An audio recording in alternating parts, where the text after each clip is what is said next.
I think that spark for me with technology comes from just seeing the joy on children's faces when it clicks for them. The technology all of a sudden has made that lesson and that learning inclusive for them. And to see that joy is something that every teacher strives for. Discovery Trust's digital journey started back in 2017, where we wanted to look at how we worked with our 13 primary schools and implement that change across all organisations.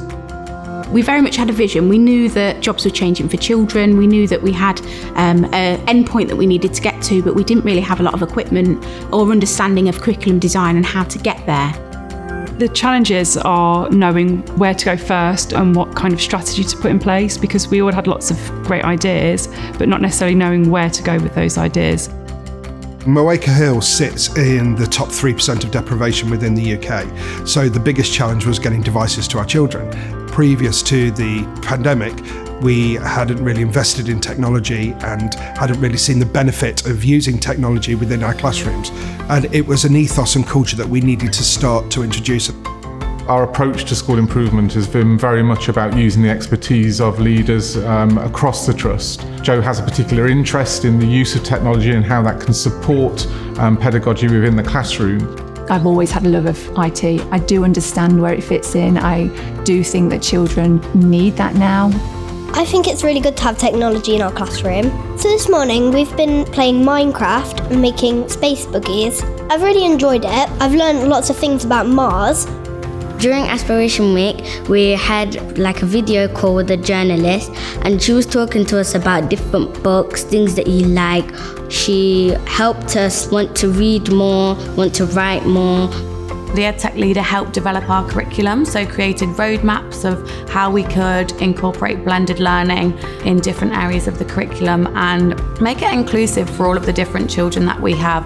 She gave them guidance about using Microsoft Learn, about where their learning paths might be, so people felt they could have a go, have Jo sit in their classroom, and if it went wrong, that's part of the learning process. Our end goal is that we're trying to enthuse, excite and inspire curiosity through that use of technology, and staff have seen in their classrooms how children have taken what they've been given and then run with it. OneNote is where we do most of our work, and we can write on there, and there's even a collaboration space which you can talk to each other and have a little understanding of what we're going to do for our learning. Success for me now is seeing children fully engaged in their own learning, choosing their own learning paths. For us personally at Daymill, is that every child can access a device, every child can access learning, education at any point, so there's equity. It's very natural now within our classrooms that our children use technology to bring their learning alive. This is where the journey really begins now, I think, for us as a trust. We now have all the devices in schools, so now this is where the teachers can really start planning the lessons and make them powerful for children to have that understanding of how technology can change the future for them.